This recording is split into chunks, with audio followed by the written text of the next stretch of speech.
Welcome back, sports fans. Derwin Worrell here with Mike Kretz, and Mike Kretz, it's all over. It is all over. The state wrestling tournament for the year 2022 has come to an end. It's closing time. It's cleanup time. The crew here wants us to get out of here. But you know what? We had to come back on air and talk a little bit more about the state championship because we ran out of time last night with those late time matches. Yeah, you had one of the biggest matches of all. Everyone got to see it because it was the last match of the night. 285 pounds, the big boy from Montrose. Yeah, absolutely. Miguel Lopez, he had a big match.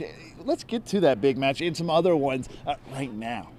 Welcome back, sports fans. Mike Kretz here along with Derwin Worrell. An unusual way to start a sportscast. This was an unusual night here at Bowl Arena in Denver. Championship Saturday at Bowl Arena in Denver. The West Slope represented in the Parade of Champions. Speaking of champions, Derwin, take us to the first match of the night. At 128 pounds, Lane Hunsberger out of Cedar Edge in the championship against Daniel Apodaca. And right off the whistle, you could tell Hunsberger was going to be offensive-minded in this one.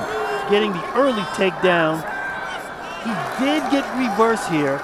Apodaca able to climb up and secure two, but after a quick escape here, Hunsberger was on the attack, going into a fireman's carry here, and also collect some back points right before time expired in the first. Hunsberger with the escape to start the second, and if it worked the first time, go right back to the fireman's.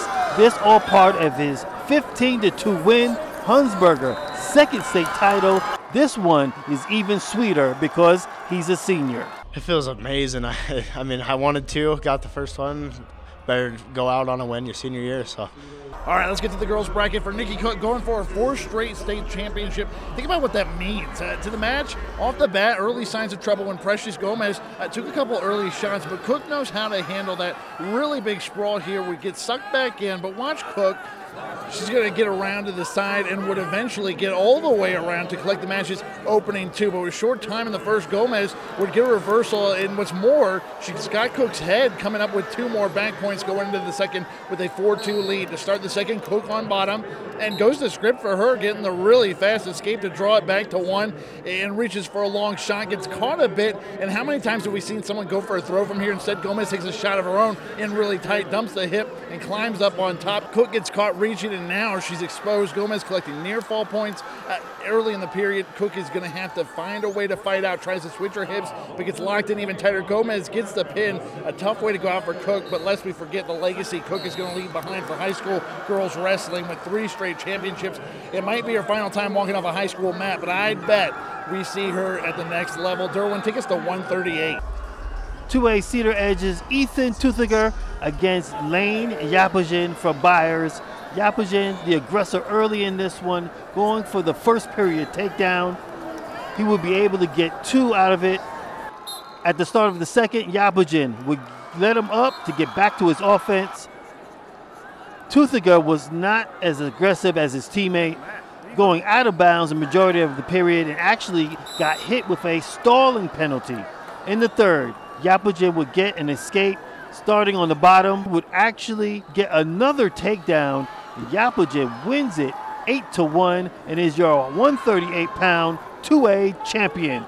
Mike, Cedar Edge still had another wrestler. Yeah, they sure did, Derwin. At 170, Ty Walk, he would fall at the hands of Eric Maestas. Walk would get the match's opening takedown, but man, he kind of ran into the same problems Tuthier got. He got called for locked hands right here, and it kind of snowballed from there. Also got dinged for a stalling. That came faster than he would have liked, and in the end, it would be Maestas taking control of this match, winning it 7-4. Finally tonight, Montrose's heavyweight Miguel Lopez. What a wild matchup this one was. His opponent, Matthew Moore, he starts the second on bottom, getting the escape. That makes it 1-0 in the third. Lopez, now he's working from bottom. But watch Moore's hand here. He gets called for locking him up, so we're tied at 1. Now is where it gets crazy. Watch this. Lopez, he gets the escape to make it a 1-point lead, and with about 1:30 left, how about it? Lopez gets the takedown, a big man takedown, if I've ever seen one, but here is where he kind of lets him off. Now with a 2-point lead, about 30 seconds later, Moore would come up with a takedown to tie it on the edge. Tied at 4, a minute left. Moore, he likes to start neutral, so So actually, it's 5-4. Just about 15 seconds later, we get this sequence, a nervy moment for the heavyweights. It's a 50-50. In order to get the takedown, Lopez just needs to get those hips. He leans in, picks up the 2, makes it 7-4. Did I mention crazy? More. He gets the escape, a 2-point match. Just needs to avoid the takedown, does Lopez. He knows it. But in his haste to not get taken down, he gets hit with a stalling with just 9 seconds left. I'll let you watch this ending sequence for yourself.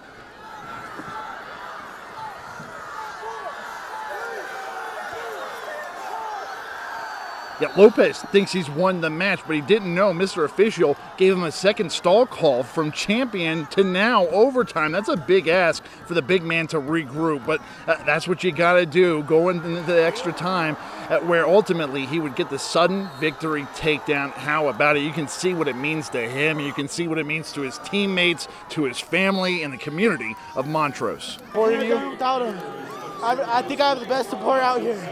They travel from miles away. I don't think I could accomplish this without him. Feels amazing. Feels amazing.